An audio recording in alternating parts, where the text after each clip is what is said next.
के कंधों पे जिम्मेदारी है कि जो एकता बहुजन समाज में हमारे महापुरुष बना के गए, वो एकता टूटनी नहीं चाहिए किसी भी कीमत पर। ये हमारे लोगों की जिम्मेदारी। इस देश में वो लोग भी शासन सत्ता में हैं जिनकी आबादी लोकतंत्र में मुट्ठी भर है, जिनकी आबादी 85% है, वो इसी साजिशों के कारण एकजुट न हो पाने के कारण इस देश में गुलामों जैसी जिंदगी जीने के लिए मजबूर हैं। इस आरक्षण को खत्म करने के लिए चाहे वो कांग्रेस पार्टी रही हो या भारतीय जनता पार्टी रही हो या और कोई मनुवादी दल रहा हो, इन्होंने एडी चोटी के जोर लगाए। और आज जिन जातियों को गाली दी जा रही है, ये वही जातियां हैं जिन्होंने अपने बच्चे कुर्बान कर दिए लेकिन अपने अधिकारों की रक्षा की। जय भीम। अपनी बात को शुरू करते हुए बहुजन समाज में सभी जाति धर्मों में जन्मे सभी संतों, गुरुओं और महान पुरुषों को नमन करता हूं। सम्मानित साथियों, आज देश के कोने कोने से चल के आए बहुजन समाज के बहादुर योद्धाओं, इस मंच पर उपस्थित आजाद समाज पार्टी भीम आर्मी के सभी सम्मानित नेताओं, हमारे मिशन 78 अधिवक्ता मोर्चा, अनुशासन समिति, भीम आर्मी स्टूडेंट फेडरेशन और किसान मोर्चा, तमाम संगठनों के सम्मानित नेताओं, यहां उपस्थित हमारी माओ बहनों, नौजवान साथियों और मुझसे बड़े उम्र में बड़े सभी सम्मानित साथियों का मैं धन्यवाद करता हूं। आप जानते हो कि मैं आपसे हूं। आप जानते हो कि मैं जो कुछ भी हूं आपसे हूं। मैं कभी आपसे बड़ा नहीं हो सकता। आप मेरे लिए हमेशा वीआईपी हैं। जितना सम्मान मैं उस मंच पे बैठे लोगों का करता हूं, उससे ज्यादा सम्मान मैं आपका करता हूं। लेकिन मैं आपसे भी उम्मीद करता हूं, मैं आपसे भी ये उम्मीद करता हूं कि जैसे मंच पे बैठे जिम्मेदारी से सम्मान के साथ, ऐसे ही आप लोग भी जिम्मेदारी से बैठे, तभी आपकी इज्जत बढ़ेगी। अगर आप इज्जत नहीं बढ़ाना चाहते तो मैं क्या कर सकता हूं बताओ। मेरा तो प्रयास है कि आप इज्जत के साथ आगे बढ़ना सीख जाओ। जब तक आप इज्जत के साथ आगे बढ़ना नहीं सीखोगे, इस देश में आपकी बात मजबूत नहीं होगी। भेड़ बकरियां कभी राज नहीं करती, इतिहास गवाह है। राज योद्धा करते हैं। राजा का आचरण भी राजाओं जैसा होना चाहिए। राजा गुलाटी मारते नहीं घूमते हैं। राजा राजा होते हैं। राजाओं का आचरण जब तक आप में नहीं आएगा, तब तक आप राजा बनने की तरफ नहीं आगे बढ़ोगे। अगर बंदर को राजगद्दी सौंप दी जाए, क्या राज कर सकता है? नहीं कर सकता। राज करने के लिए राज जैसी सोच भी जो है अपने अंदर पैदा करनी पड़ेगी। सम्मानित साथियों, आज का जो आंदोलन था, आप और मैं जानते हैं कि वो हमने रामलीला मैदान में रखा था। कौन से मैदान में? जोर से बताओ। लेकिन रामलीला मैदान के पास हमारे मुस्लिम भाइयों का एक कार्यक्रम होता है जिसको हम लोग चेल्लुम के नाम से जानते हैं। 35-40 हजार की संख्या में वो लोग रोड से निकलते हैं और अपनी जो भी इबादत है उसको पूरा करते हैं। पुलिस प्रशासन का ये मानना था कि भाई पहले से ही वहां व्यवस्था अव्यवस्थित रहेगी, क्योंकि एक बहुत बड़ा आबादी, एक बहुत बड़ी जनसंख्या निकलेगी। अगर आपके लोग भी आ जाएंगे तो नुकसान हो सकता है, कोई टकराव हो सकता है, कहीं कोई आपराधिक तत्व का आदमी झगड़ा करा सकता है। तो आप अगर चाहें तो हम आपको परमिशन दे देंगे, लेकिन अगर आप खुद से मन में रखें और समझदारी दिखाएं तो ये समझौते, ये सम्मान का काम नहीं होगा। मैंने उनकी बात को सुना और मुझे महसूस हुआ कि हम प्रथम और अंत्य भारतीय हैं। हमारी भी भारत के प्रति उतनी जिम्मेदारी है जितनी की दूसरे व्यक्ति की है। हम भी अपने देश को आगे बढ़ाना चाहते हैं। देश में भी जो हाशिए पे लोग हैं उनको आगे बढ़ाना चाहते हैं। तो हमें किसी भी तरह के अव्यवस्था में ना जाके अपने प्रोग्राम को कहीं और करना चाहिए। मैं जानता हूं कि जितने लोग अंदर हैं उससे 10 गुना लोग बाहर हैं, ग्राउंड में हैं, दिल्ली की सड़कों पे हैं, मैं जानता हूं। लेकिन आप महसूस करो, लाखों लोगों के पहुंचने के बाद भी एक मुझे देख के तो ये लोग उठ जाते हैं, वरना ऐसा नहीं है अगर एक चींटी के बच्चे को भी कोई बे कह रहा हो। ये देखो आप हमारी ताकत, ये है भीम आर्मी आजाद समाज पार्टी का बल। लेकिन मुझे आपसे बहुत सारी बातें करनी है।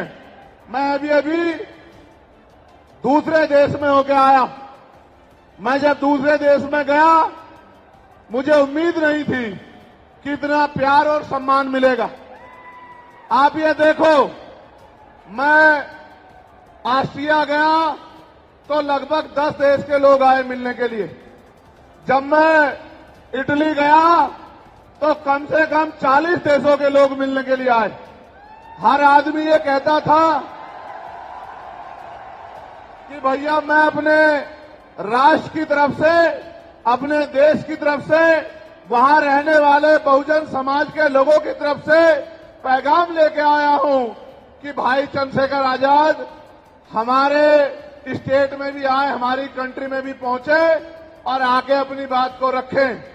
मैंने उनको कहा कि मैं आपके बीच भविष्य में आऊंगा, लेकिन अभी 11 तारीख को हमारी रैली है, लाखों की संख्या में हमारे लोग वहां पहुंचेंगे, तो मुझे पहले उनके बीच पहुंचना है, उसके बाद मैं समय निकाल के आऊंगा।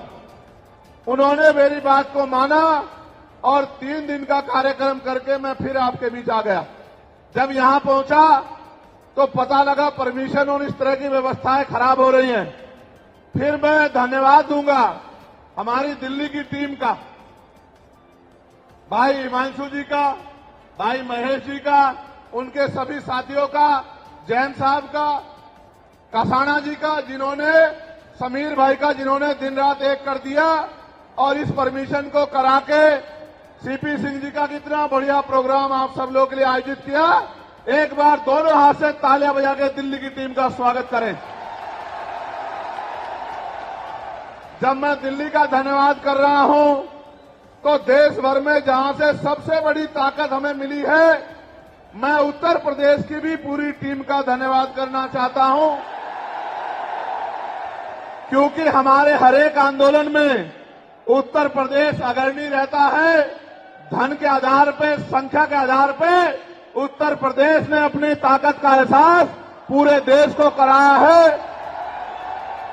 तो मैं उत्तर प्रदेश के प्रदेश अध्यक्ष का, वहां हमारे राष्ट्रीय कमेटी के सभी साथियों का, जो राष्ट्रीय कोर कमेटी के लोग रहते हैं, प्रदेश के पदाधिकारियों का, जिला विधानसभा के संगठनों का, हमारे भीम आर्मी के प्रदेश अध्यक्ष जी का, सभी साथियों का भी बहुत बहुत धन्यवाद करता हूं। एक बार इनके लिए भी जोरदार ताली हो जाए।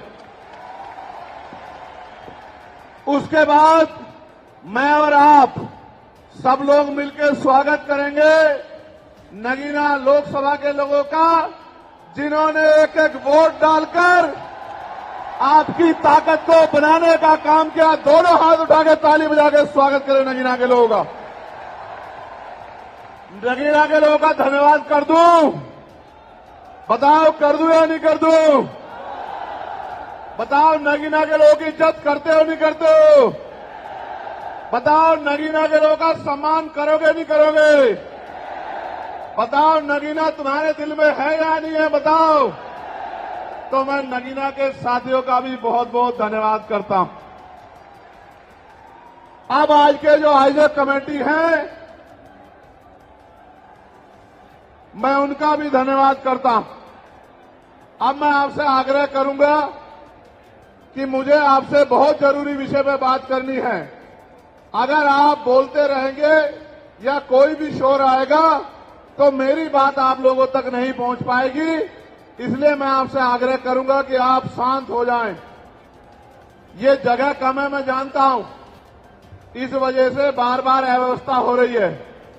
अगली बार हम जब राष्ट्रीय अधिवेशन करेंगे तो वो इससे बड़े वाले मैदान में जहां 50,000 लोग बैठ सकते हैं, जो इसके बराबर में है, 15 मार्च को अगला कार्यक्रम हम लोग वहीं करेंगे। सम्मानित साथियों, आज मेरे कंधों पे, आजाद समाज पार्टी के कंधों पे, भीम आर्मी के कंधों पे, बहुजन समाज के लोगों के कंधों पे जिम्मेदारी है कि जो एकता बहुजन समाज में हमारे महापुरुष बना के गए, वो एकता टूटनी नहीं चाहिए किसी भी कीमत पर। ये हमारे लोगों की जिम्मेदारी है। हमारे पढ़े लिखे समाज की, हमारे कर्मचारियों की, हमारे अधिकारियों की, हमारे नेताओं की, हमारे विधानसभा सेक्टर बूथ से लेकर जिले, मंडल, प्रदेश और राष्ट्रीय पदाधिकारी की जिम्मेदारी है कि जो एकता हमारी बनी है वो टूटनी नहीं चाहिए। दुश्मन किसी भी सूरत में कामयाब नहीं होना चाहिए, इस बात का हमें ध्यान रखना। अब ये रैली करने की जरूरत क्यों पड़ी, ये आवाज उठाने की जरूरत क्यों पड़ी, इसके पीछे भी कई कारण हैं और मैं अपने नेताओं से यह आग्रह करूंगा कि वो आज के बाद कमर कस ले और गांठ बांध ले कि जो प्रयास भाजपा आरएसएस के लोगों ने किया है हमारी एकता को कमजोर करने का, किसी भी कीमत पे वो एकता कमजोर नहीं होनी चाहिए। इस बारे में आप लोगों को ध्यान रखना। इस देश में वो लोग भी शासन सत्ता में हैं जिनकी आबादी लोकतंत्र में मुट्ठी भर हैं, जिनकी आबादी 85% है, वो इसी साजिशों के कारण एकजुट न हो पाने के कारण इस देश में गुलामों जैसी जिंदगी जीने के लिए मजबूर हैं।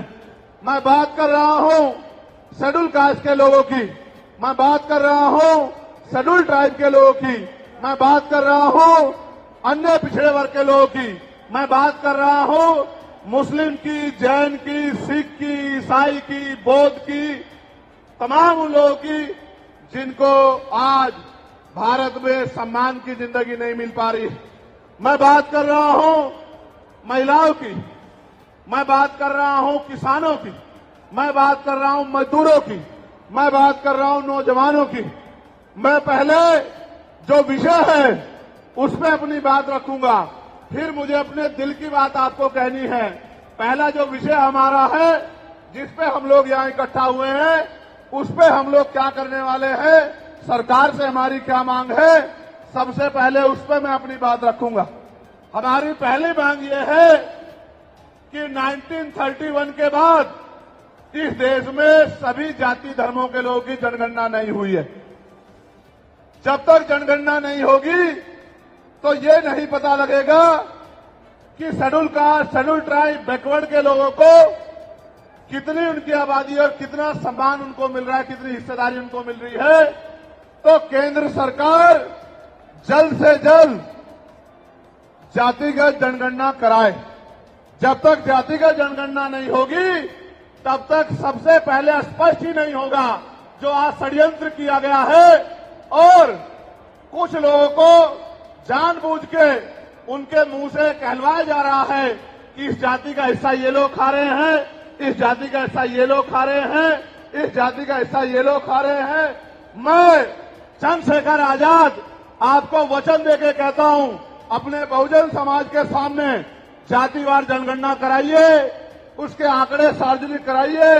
अगर अंतिम पायदान पर रहने वाले जिनको डीएससी के भाई कहा गया है, जो हमारा परिवार है, अगर उनका 1% आरक्षण भी पॉइंट के बराबर भी कमजोर पड़ रहा होगा तो मैं वचन देता हूं कि इससे बड़ी रैली उनके समर्थन में हम लोग करेंगे। मैं फिर आपसे कह रहा हूं, आप याद करो, जब से इस देश में आरक्षण व्यवस्था लागू हुई है, इस आरक्षण को खत्म करने के लिए चाहे वो कांग्रेस पार्टी रही हो या भारतीय जनता पार्टी रही हो या और कोई मनुवादी दल रहा हो, इन्होंने एडी चोटी के जोर लगाए। और आज जिन जातियों को गाली दी जा रही है, ये वही जातियां हैं जिन्होंने अपने बच्चे कुर्बान कर दिए लेकिन अपने अधिकारों की रक्षा की और आज भी इस देश में आरक्षण बचा हुआ है, नौकरियां बची हुई है, हिस्सेदारी बची हुई है, राजनीतिक व्यवस्था कायम है, लोकतांत्रिक व्यवस्था है। तो धन्यवाद करना चाहिए उन जातियों का जिन्होंने अपने प्राणों का बलिदान दे दिया, लाठी डंडे खाए, गोलियां खाई, लेकिन अपने अधिकारों को छीनने नहीं दिया। सब लोगों को उनका धन्यवाद करना चाहिए। लेकिन दुश्मन का ये षड्यंत्र है और दुश्मन बड़ा समझदार है। दुश्मन जानता है कि 2 अप्रैल 2018 के बाद में ये दलित समाज एकजुट हो गया था। जब दलित समाज एकजुट हुआ तो वो ये सोचने लगे कि इनकी एकता को कैसे तोड़ा जाए। आप और मैं जानते हैं, जब हम मुट्ठी बनकर रहेंगे तो कोई हमारे अधिकारों को नहीं छीन सकता। लेकिन जब जब हम बट जाएंगे, एक उदाहरण के तौर पे बताता हूं, अगर आप झाड़ू की सिक्कों को इकट्ठा कर दोगे, वो सिक्के जो हैं एकजुट हो जाएंगे, उनको बांध दिया जाएगा तो वो सारा कचरा साफ कर देंगे। लेकिन अगर वो जो सिक्के होते हैं, अगर आपने उनको अलग अलग कर दिया तो वो कचरा साफ नहीं कर पाएंगे, वो खुद कचरा बन जाएंगे, उनकी कोई हैसियत नहीं बनेगी। इसलिए हमारे महापुरुषों ने बहुजन समाज में भाईचारे की बात की। और आप महसूस करो, बाबा साहब अम्बेडकर ने क्या नारा दिया? शिक्षित बनो, संगठित रहो और संघर्ष करो। हमें शिक्षित भी बनना है, संगठित भी होना है और अपने विरोधियों, बैरियों के खिलाफ संघर्ष भी करना है, अपने अधिकारों के लिए संघर्ष भी करना है। मैं जब देश के बाहर गया तो मैंने देखा कि वो लोग तरक्की कर रहे हैं, उनकी जिंदगी खुशहाल है, उनकी जिंदगी अच्छी बन रही है। लेकिन उनकी जिंदगी तो अच्छी बन रही है, लेकिन 75 साल की आजादी के बाद आज भी भारत में 80% लोग ऐसे हैं जो रोटी, कपड़ा, मकान से वंचित है, जिनको इज्जत की जिंदगी नहीं मिल रही। तो मैं ये देख रहा था, मुझे बड़ी खुशी हो रही थी। लेकिन जब मैं भारत की तरफ देखता हूं तो बड़ी निराशा हाथ लगती है। फिर ये महसूस करता हूं कि आज जो कुछ हमारे पास है वो हमारे महान पुरुषों की संघर्ष की वजह से है। अगर हमारे महान पुरुष संघर्ष नहीं करते तो जो आज हमें मिला है ये भी हमें किसी कीमत पे नहीं मिलता। आप जानते हैं, हमेशा आरक्षण के खिलाफ, चाहे सुप्रीम कोर्ट हो या मनुवादी दल हो, सब लोगों ने आरक्षण को समाप्त करवाने के लिए एड़ी चोटी के जोर लगा दिए। और इसका सबसे बड़ा हमला इस पे कब हुआ? जब 10% EWS लागू हुआ। मुझे माफी चाहते हुए कहना है कि हमारे दलों ने भी हाथ उठा के, जो हमारे पूर्व के दल थे, उनका समर्थन किया, जबकि वो आरक्षण पे सबसे बड़ा हमला था। अगर उसी दिन हम लोगों ने सड़कों पर निकल के अपनी आवाज को उठाया होता तो किसी की मां ने दूध नहीं पिलाया होता कि वो दोबारा आरक्षण पे हमला करने के बारे में सोच लेता। ये भाजपा के लोग जो सत्ता में बैठे हैं, इन्होंने वोट तो आपसे हमसे ली धर्म के नाम पे, भाईचारे के नाम पे, लेकिन सत्ता में आके ये लोग अपने लोगों का काम करने लगे, अपने महापुरुषों की विचारधारा को आगे बढ़ाने लगे और हम लोग रोटी रोटी के लिए मोहताज लोग, जुल्म जाति के शिकार लोग परेशानी की जिंदगी जीने लगे। मैं चाहता हूं कि जो जिंदगी हमारे लोग ऑस्ट्रेलिया में जी रहे हैं, ऑस्ट्रिया में जी रहे हैं, इटली में जी रहे हैं, यूरोप में जी रहे हैं, पूरे अमेरिका में जी रहे हैं, कनाडा में जी रहे हैं, हॉलैंड में जी रहे हैं, नीदरलैंड में जी रहे हैं, ऐसी जिंदगी की व्यवस्था भारत में भी हो। लेकिन ये तभी संभव है जब राजनीतिक शक्ति हमारे पास हो। अगर राजनीतिक शक्ति भाजपा और कांग्रेस के पास रहेगी तो हम लोग इज्जत की जिंदगी इस देश में नहीं जी सकते। इस बात को आप लोग मेरी ध्यान रखना। ये मैं नहीं कह रहा हूं, ये बाबा साहब अम्बेडकर ने कहा, political power is the master की। राजनीतिक सत्ता वो चाबी है जो आपकी सारी परेशानियों का हल कर देगी।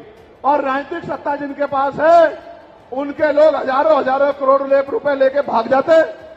उनके लोग, उनके पूंजीपतियों के लाखों लाखों करोड़ रुपए माफ कर दिए जाते। लेकिन अगर आपका 10,000 रुपए का बिल भी बाकी हो तो 10,000 रुपए का बिल भी अगर आप नहीं दोगे तो मुकदमा लिख के आपको जेल भेजने का काम सरकार कर देगी और आपके घर की कुर्की भी करा देगी। आप किसानों का, मजदूरों का हाल देख लो। आप नौजवानों का हाल देख लो इस देश में क्या है। तो हमारी सबसे बड़ी मांग ये है, आप समर्थन करके बताना कि आप इस पर सहमत हो या नहीं हो। बताओ, जातिवार जनगणना होनी चाहिए नहीं होनी चाहिए? एक सुर में बताओ, होनी चाहिए नहीं होनी चाहिए? साथ साथ इस देश में जातिवार जनगणना के साथ साथ जितने भी सरकारी संस्थान हैं, चाहे वो जुडिशरी हो जहां से हमारे खिलाफ लगातार फैसले आते हैं, चाहे वो आर्मी हो, चाहे वो और कोई सरकारी संस्था हो, सब लोग सब जगह पे आरक्षण व्यवस्था लागू होनी चाहिए। बताओ, होनी चाहिए नहीं होनी चाहिए? दोनों हाथ उठा के बताओ, होनी चाहिए नहीं होनी चाहिए? बहुत अच्छी बात।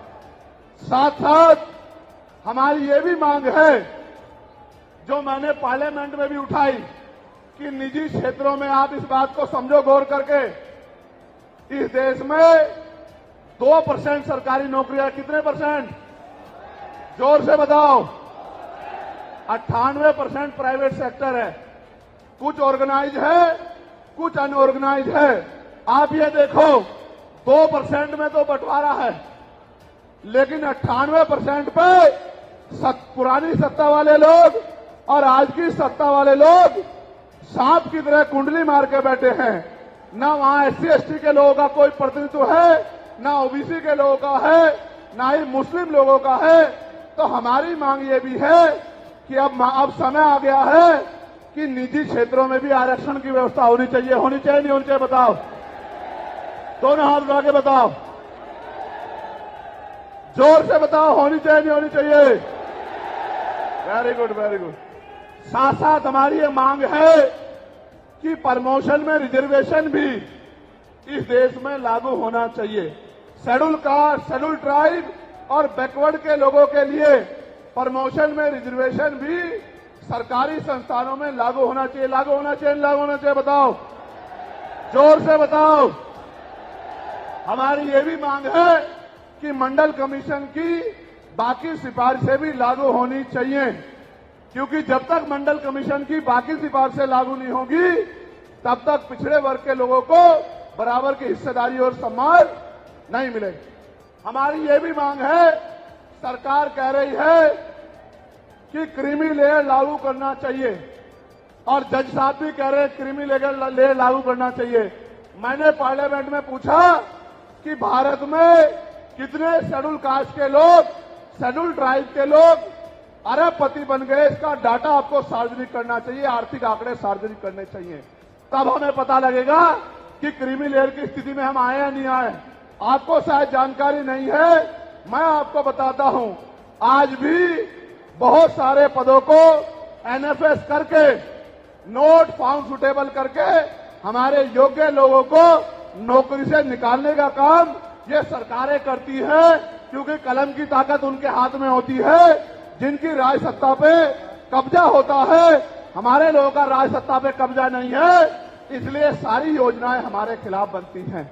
हमारी ये भी मांग है, जिस पर मैं गौर कर रहा हूं, सरकार ने कहा, मैं आज इस पर भी बोलूंगा। आज अगर मैं इस पर नहीं बोलूंगा तो हमारे लोगों को पता ही लगेगा देश में क्या हो रहा है। सरकार ने कहा कि वर्गीकरण लागू होना चाहिए। मैंने आपको बताया कि बातें तो बहुत लोग करते हैं, लेकिन जब आरक्षण पे हमला होता है, जब और किसी तरीके से आरक्षण को खत्म किया जाता है, जब गांव-गांव जाके लोगों को समझाने का प्रयास किया जाता है, तब जिन जातियों को आज सरकार के इशारे पे गाली दी जा रही है, उनको ही उन्हीं की जिम्मेदारी मान के लोग घर में बैठ जाते हैं कि भाई यही आरक्षण की रक्षा करेंगे, यही अधिकारों की रक्षा करेंगे। लेकिन सच ये है, अगर सरकार की मंशा वर्गीकरण के जरिए वास्तविकता में निचले पायदान पे बैठे अंतिम व्यक्ति को ऊपर उठाने की होती, तो जिस तरह से 10% आर्थिक आधार पर आरक्षण की व्यवस्था की गई थी, 10% आरक्षण की व्यवस्था DSC के भाइयों के लिए, DSC परिवारों के लिए सरकार कर सकती थी। उनका कोई मतलब नहीं बैठता था कि इन्हीं में टुकड़ा डाल दे, क्योंकि सरकार जानती है इनमें बंटवारा हो जाएगा तो इनके खिलाफ आंदोलन आसान हो जाएगा, इनको पता भी नहीं चलेगा कब इनके अधिकार खत्म हो गए? मैं आपसे कहना चाहता हूं, सरकार बताए उनके पास वर्गीकरण की क्या पॉलिसी है, किस आधार पे वो वर्गीकरण करना चाहते हैं, कौन से आंकड़े उनके पास है, कौन से डाटा उनके पास है। मैं सरकार से जानना चाहता हूं, सरकार कमेटियां बना दे और वर्गीकरण किस फॉर्मूले पे करेगी ये भी बता दे। हम सरकार को भी सुनना चाहते हैं। अभी देश में पिछले दरवाजे से कुछ नहीं होगा, जो कुछ होगा आमने सामने होगा। अगर हमारे अधिकारों की बात आएगी तो लड़ाई आमने सामने लड़ी जाएगी। सरकार ये भी बताए क्या वह रोस्टर में बदलाव करेगी, क्या सरकार रोस्टर में बदलाव करेगी, सरकार बताएगी। हमारे लोग तो अभी सही तरह से चीजों को नहीं जानते हैं। मैं ये भी विश्वास दिलाता हूं, स्पेशली डीएससी के भाइयों को कह रहा हूं, मेरी बात को गौर से सुनना। स्पेशली डीएससी के भाइयों को कह रहा हूं, उन जातियों को जो लोग आंदोलन कर रहे हैं, आपको एहसास नहीं है, जब देने की बारी आएगी हम बताएंगे अपने भाइयों को किस तरह से आगे बढ़ाया जाता है, किस तरह से उनकी हिस्सेदारी दी जाती है। अभी तो हम पे देने कुछ है ही नहीं। मैं आपको विश्वास दिला कहता हूं, डीएससी के जो हमारे भाई हैं, वाल्मीकि समाज के भाई हों, धानुक समाज के भाई हों और बागड़ी समाज के भाई हों और किसी सैसी समाज के भाई हों, मैं चंद्रशेखर आजाद वचन देके कहता हूं बहुजन समाज के सामने, ये हमारी आपसी बातचीत है। आप दुश्मन के इशारों पे काम मत करो। हम लोग बैठ के अपनी लड़ाई को निपटा लेंगे। हम लोग अपने आप बैठ के चर्चा करके आपके साथ बैठ के, अगर कहीं हमें कुछ डर भी है, आप चीजों को नहीं समझ पा रहे हो या हम लोग समझा नहीं पा रहे, अगर आपको अधिकार मिलता है तो बताओ। हमारे किसी व्यक्ति को तकलीफ है क्या? बताओ। अगर हमारे डीएससी के भाइयों को अधिकार मिलता बताओ, हाथ उठा के बताओ, तकलीफ है क्या हमें किसी को? ये इतना बड़ा जन समूह गवाही दे रहा है, अगर डीएससी के भाइयों को कुछ मिलता है तो हमें तकलीफ नहीं है। लेकिन हम इस सरकार की मंशा को जानते हैं, हम इस सरकार को जानते हैं, इनके चरित्र को जानते हैं। ये देना कुछ नहीं चाहती, ये तो इसको अटका के रखना चाहती हैं। आप ये देख लेना, इन्हीं के कुछ लोग पायलट सुप्रीम कोर्ट चले जाएंगे। जैसे उदाहरण के तौर पे गौर करो, 69,000 शिक्षक भर्ती में सरकार ने 20,000 पदों पे घोटाला किया। हम लोगों ने आंदोलन किया तो सरकार ने 6,800 नियुक्ति की लिस्ट जारी की। फिर अपने लोगों को हाईकोर्ट भेज के उस पर रोक लगवा दी। फिर हाईकोर्ट पे फिर हमारे लोग लड़े तो उन्होंने कहा दोबारा लिस्ट जारी करो, इनको अधिकार मिलना चाहिए। तो वोट लेने के लिए हमारे लोगों के सामने कहा कि भाई मिलना चाहिए, हम समर्थन करते हैं। लेकिन अपने लोगों को सुप्रीम कोर्ट भेज दिया और सुप्रीम कोर्ट में इनके बैठे जजों ने फिर से उस पर रोक लगा दी। इसलिए हमें इनकी नीयत पे शक होता है। मुझे डर ये भी है, अगर ये अधिकार स्टेट गवर्नमेंट को दे दिए गए तो ये कॉन्स्टिट्यूशन का तो बहुत बड़ा वॉयलेशन होगा ही, 340 का, 341 का, लेकिन AB का। लेकिन सबसे बड़ा खतरा ये है कि कल जो सरकार सत्ता में आएगी वो किसी भी अन्य जाति के लोगों को शेड्यूल कास्ट में उनको शामिल करके आपके पूरे अधिकार को छिन-भिन कर सकती है। अगर ये पावर स्टेट को मिल गई, हमें सरकार की मंशा पे सिर्फ शक है। हमने ये भी मांग किया, आपको याद होगा, यूपी के साथी हमारे जानते हैं, हमने 2 साल पहले, पौने 2 साल पहले मांग की थी कि जो 52% ओबीसी हैं उनको 27% रिजर्वेशन सुप्रीम कोर्ट के लोगों ने दिया। आबादी से आधा सुप्रीम कोर्ट ने मंडल कमीशन की रिपोर्ट के बाद ना चाहते हुए सरकार ने कर दिया, तो सुप्रीम कोर्ट ने अपने तरीके से रोक लगा के 27% दिया। हमने मांग की पौने 2 साल पहले यूपी में गोरखपुर में पीसी करके कि ओबीसी की आबादी तो 52% ही है, तो 15%, 27% से अलग 15% आरक्षण की व्यवस्था अलग से अति पिछड़ी जातियों को करानी चाहिए। मांग हमने पौने 2 साल पहले उत्तर प्रदेश में उठाई थी। उसके बाद उसी दिन हमने मांग उठाई, क्योंकि हमें न्याय चरित्र है। हम बाबा साहब अम्बेडकर को, मान्यवर काशीराम साहब को अपना नेता मानते हैं। हम ज्योतिबा फूले साहू जी महाराज को अपना नेता मानते हैं। हमने मांग उठाई थी, हम मामला रामसू वर्मा और सर छोटू राम को अपना नेता मानते हैं। हम चौधरी महाराज सिंह भारती को अपना नेता मानते हैं। हम कोतवाल धन सिंह गुर्जर को अपना नेता मानते हैं। हमने मांग उठाई थी कि भाई हमारी आबादी बढ़ रही है। 2011 के बाद जनगणना नहीं हुई और जो जनगणना हुई उसके आंकड़े जारी नहीं हुए। इसलिए हम लोग मांग करते हैं कि जिन जातियों को अवसर नहीं मिले, पहले तो उनको तैयार किया जाए और फिर उनको 5% अतिरिक्त आरक्षण शेड्यूल कास्ट में 15% अतिरिक्त देकर उनको मुख्य धारा में लाया जाए। जब हम 2 साल पहले इसकी मांग कर रहे हैं तो हम डीएससी के भाइयों के विरोधी कैसे हो सकते हैं, आप लोग बताओ। तब तो वो आंदोलन भी नहीं चला रहे थे। हम तो आंदोलन चला के मांग कर रहे थे कि मिलना चाहिए, मिलना चाहिए। लेकिन मैं आज भी कहता हूं, हमारी ये मांग है कि अब समय आ गया देश में कि आरक्षण की सीमा बढ़ाई जानी चाहिए, आरक्षण की कैप खत्म की जानी चाहिए और 100% रिजर्वेशन इस देश में लागू होना चाहिए। जिसकी जितनी संख्या भारी, उसकी उतनी हिस्सेदारी का लाभ उनको मिलना चाहिए। आप फिर कह रहा हूं, जातिगत जनगणना कराओ और 100% आरक्षण करो। मैं तो स्वर्ण जातियों का सबसे बड़ा हितैषी हूं, उनको 10% आरक्षण क्यों दे रहे हो? मेरी ये मांग है।